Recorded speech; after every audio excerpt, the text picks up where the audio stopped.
Okay, so welcome to the first question that we are solving, which is a palindrome linked list. Okay, we have to check if a linked list is a palindrome.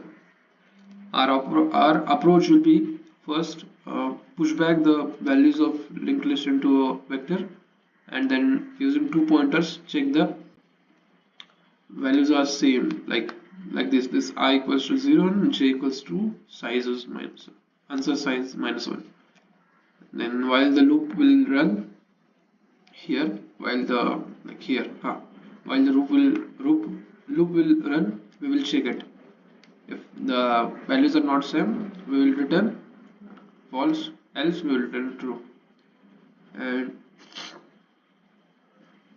it is running for the test cases as we see, but it is not the means.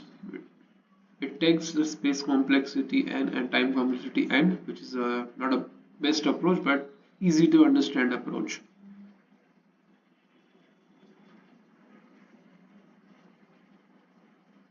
Just a minute, I am submitting it, and here is the result. Yeah. As I mentioned, time complexity n, but space complexity it takes a lot, so it is not a best approach but easy to understand approach. Thank you.